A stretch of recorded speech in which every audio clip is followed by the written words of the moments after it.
Welcome to Sleep Paralysis News. This is a brand new podcast where we're talking to people about the sleep paralysis phenomena.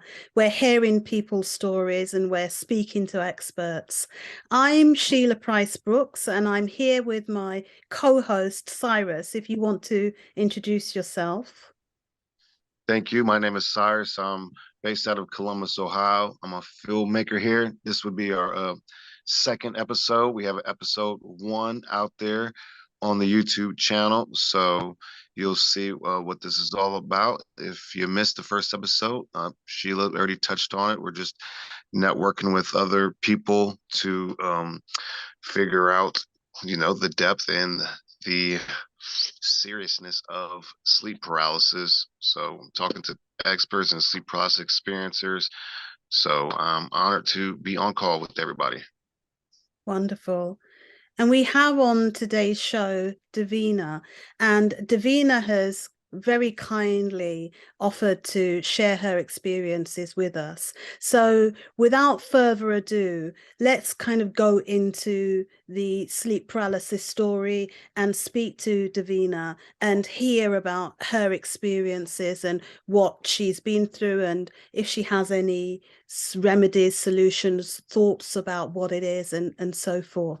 So Davena, do you want to talk to us then? What's happening to you in terms of sleep paralysis? Sure.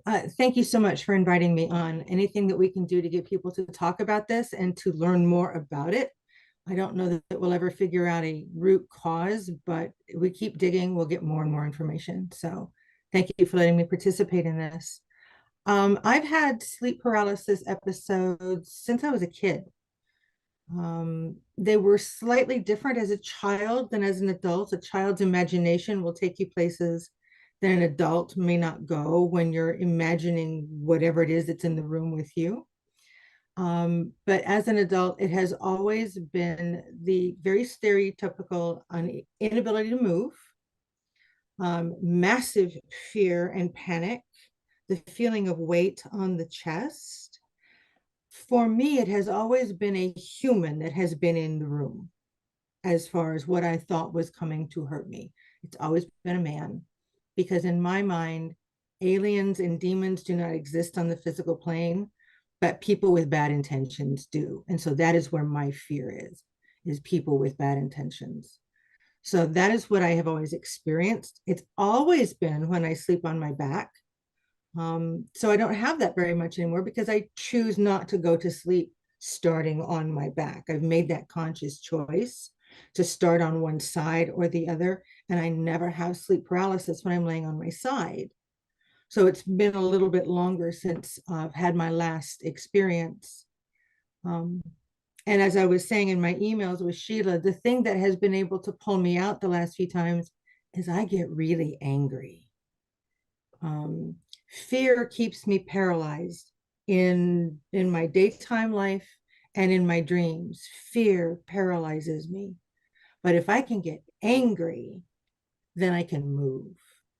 And so when I'm experiencing sleep paralysis, I find if I can get angry that this person has the temerity to be in my house without my permission, or if I can get angry that my husband is sleeping through this and how dare he sleep through this and make me experience this all by myself, I can move enough to try and wake my husband up. That's the goal, is move one finger to push him, to wake him up.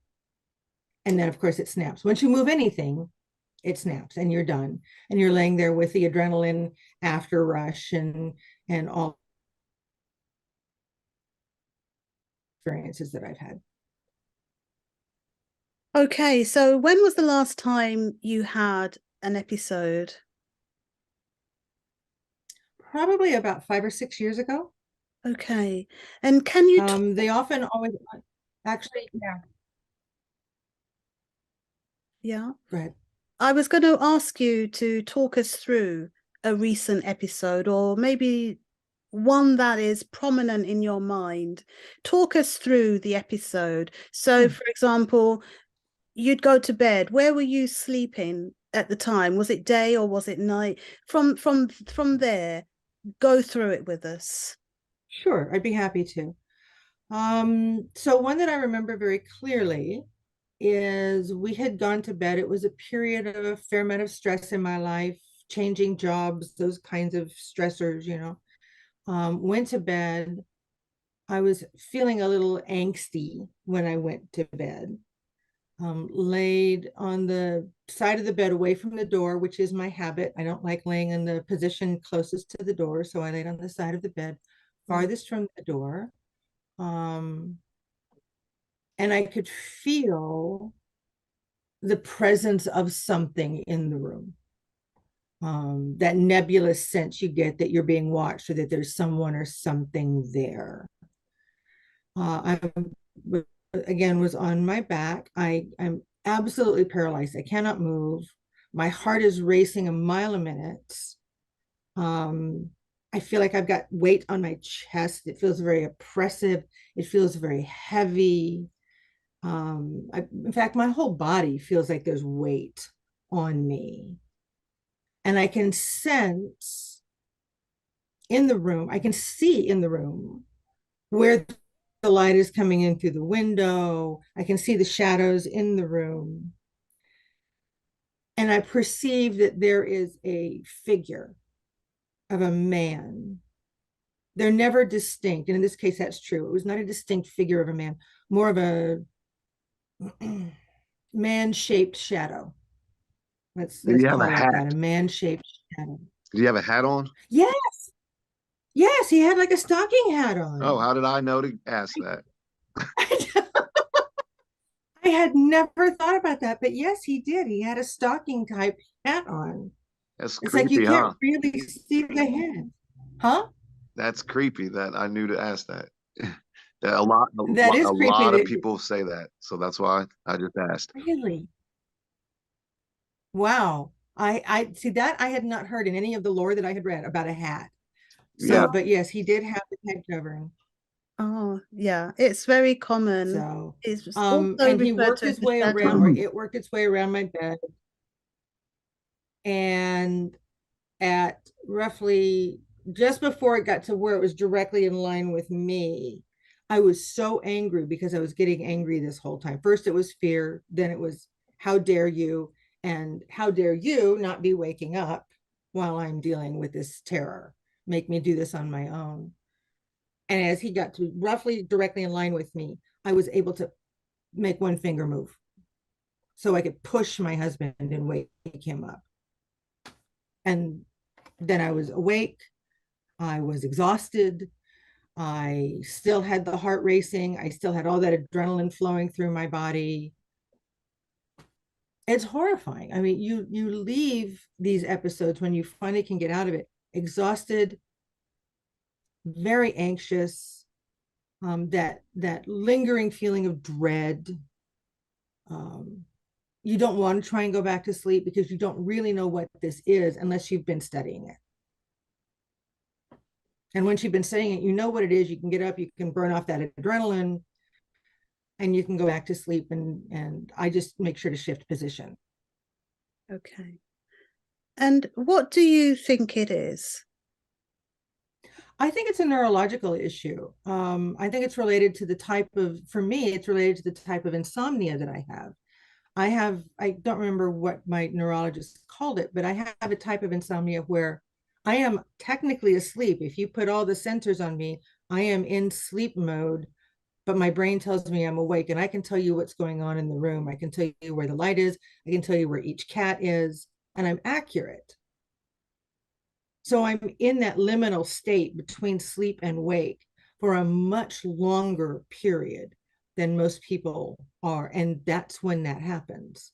So for me, they feel like they're related. Okay, it does sound also, I mean, what you've just said, where you're physically sleeping, but you're awake and you can see what's going on and it can be validated. It sounds a bit like an out of body type of experience where you're able to, like your consciousness is able still to go around and see what's happening. It does sound a bit like that, you know? But tell Yeah, me, yeah. are you afraid to sleep at all now? Oh. I refuse to let it make me afraid. Okay. Okay. But you put in place some practices like not sleeping on your back and Right. things like that to try and stop it happening again. Yeah, if I'm feeling, I have kind of looked back at all the different times when I had it as an adult. I discount the ones as a kid because I can't remember where I was as far as my headspace and that sort of thing. So I don't really count those when I'm looking at my experiences with sleep paralysis. But as an adult, I've always been in a period of high stress. I've always been on my back. Um, and so I've looked at all of these things and said, okay, what can I do to not allow them to combine and put me in a situation where I'm adding stress to my life rather than removing stress. So I sleep on my back. If I'm really angsty, I stay up a little bit. I don't go to bed immediately, even if I know I need to get to bed. I don't put myself in a position where I'll get bad sleep. I'd rather get no sleep than bad sleep. Yeah. Yeah. So if I'm still in that churning mode, I'll sit up, I'll meditate, I'll give myself a little energy. I'll do something to shift my energy, my body's energy, so that I can go to sleep a little better on my side. Okay. Yeah. Were you going to ask something, Cyrus? Yeah. So, who was the first person you told, however age you were? Who was the first person you told, and did they believe you when you tried to explain your experience? The first person I told was my mother, and she believed that I saw something, but I think she is more inclined to think it was a ghost because she has seen ghosts. And so that is her experience. That's where she went with that as a And kid. how old were you when you told her? I don't know, 8 maybe. Oh, I'm not wow. good at remembering ages, but maybe younger, maybe 6, Wow. maybe 6. So, but as an adult, because none of the people who knew me as a kid would know me as an adult other than my family. The first person I told was my husband, and he absolutely believed me, um, because I didn't believe once I was awake that there had been a physical presence in the room. Once I was awake, it was gone. I got up, I looked around, I knew there was nobody there. So I told him I had this weird thing that happened. And he absolutely believed that I had had this weird thing. He felt bad that he hadn't been there to help me. So I have always felt supported by the people in my life in one way or another with this. I've never felt disbelieved or dismissed. When you has your husband mentioned that he notices anything about you when you're sleeping and having one of these experiences? Or does he just see you as sleeping? He's normally already asleep. He Okay. falls asleep way faster than I do. So he's not normally awake when this is happening. Okay. All right then. So let me ask you about stigma. Do you feel as though there's a stigma attached to the having sleep paralysis and talking about it and stuff? I think there is in some circles. I like to hang out with people who are much more open to alternate states of consciousness, who are open to expanding your horizons, that sort of thing, and folklorists. And so we're groovy with all of that. There's no stigma, there's curiosity. Ooh, what is this? What causes this? How can we stop this? What does this mean? Does everybody have the same set of experiences? Can we find a commonality? That's where the people that I hang around with want to go. Yeah. But I do know that there are people in my country who would not be cool with that, Yeah. who would absolutely think that it was either satanic or an unhealthy spirit, or that you, God forbid, you ever had any kind of a drug problem. It must mean you're back on drugs. All of those things do exist in the culture at large. I am lucky enough that none of the people that I associate with um, feel that way. That's good. Did you tell your doctor about these experiences? My neurologist is fascinated. Mm, yeah. Again, very curious. Ooh, what is this? Yes, I know about this, but we don't really know what's causing it and that sort of thing. He said, but let's take a look at the various things going on in your head physiologically and wonder if we can find correlation. That's all what he's about, is finding correlation. Okay. Okay. At least he's willing to admit that he doesn't know what causes it, but he's willing to Yeah. explore and find out, which is Yes. good. And he wants me to engage in the practice of lucid dreaming. Oh, he does. He's actively wanting me to do that. That's very So interesting from a neurologist. yes. Yeah, that's the crossing of two kind of powerful areas, the medical community and what would we say, the spiritual community. Yeah. Wow. That's Yeah, really good. And that's encouraging. It's good very to much so. hear, that's exciting. That's great. Yeah. Okay, I think I've asked all my questions, Davina. I don't think, I don't know, do you have anything else, sis? I Cyrus? guess just to take from one of your questions from our early episode, are you glad that these episodes happened to you, or do you wish they never happened at all?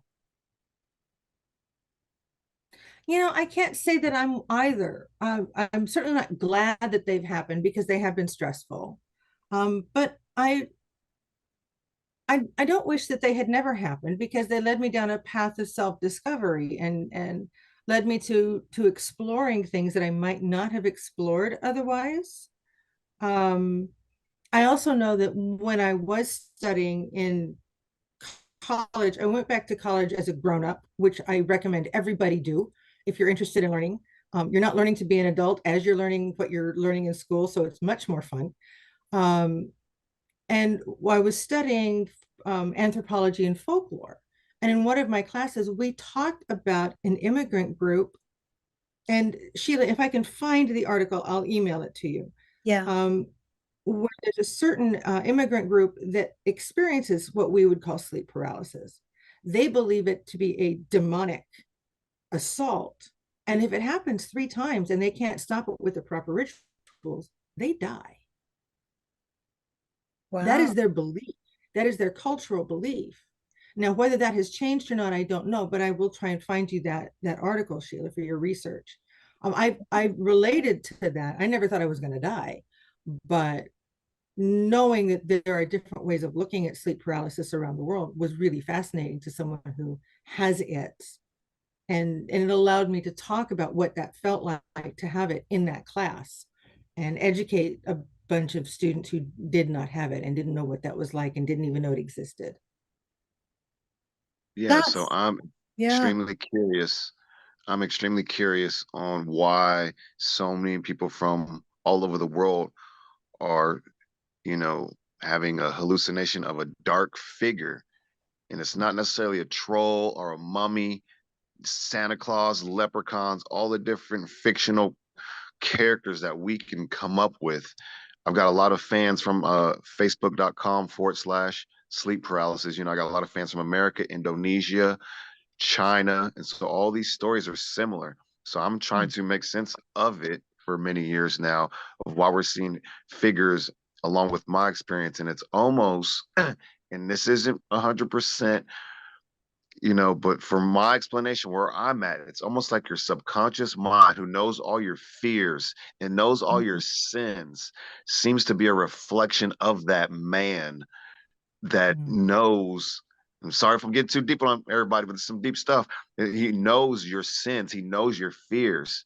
And so that's why when he creeps up on you, you feel more fear, you feel more pressure on your chest and on your body. That subconscious, it's like the demon of your subconscious mind. And I'll touch on that more. I'll leave it right there. But that's where I'm going, and I'm open to listening to everyone else's explanations as well. I think the thing for me is that it's the same images that regardless where you are in the world, male or female, you see the same, like it's the hat man, the shadow man, the wisps of smoke. You may feel the sensations. It's all the same. So with variations, yes. And it makes, I just have to say, you know, how is that possible? How can so many people hallucinate the same thing? You know, the same, that we can draw the same picture. We use the same Ooh. phrases, you know, we describe it the same way. It does leave me with a huge question mark and asking, how is that possible? No two people will have the same dreams, let's say. We dream about different things, but this experience is totally something different, you know? Which is very, very interesting. And yes, there's a lot for us to find out. And I think this is just the start of it. We're starting to open the door, giving permission for people to speak openly about it and share their stories, you know, and it's only by doing that that we can see the commonalities.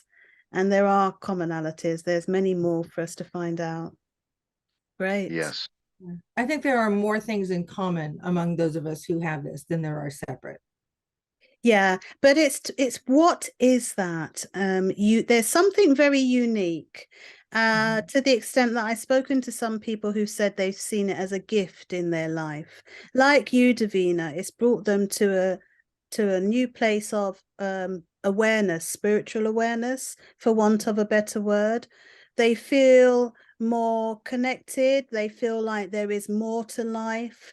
There's more than this physical existence. There's something else going on. They're asking those questions and they're on that journey, you know, which, like you, if it wasn't for the sleep paralysis, they would still be doing the same things and not asking questions, you know. So there is something there, but it's, what is it that connects us all who experiences it, you know?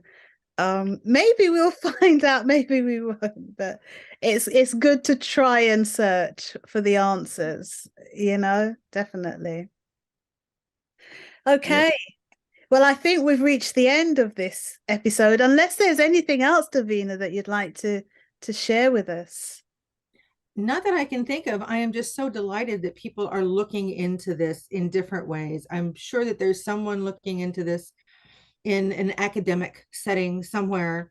But this, I think, is such a valuable effort to connect with people in the one-on-one, in a non-academic setting where people feel more free to be themselves.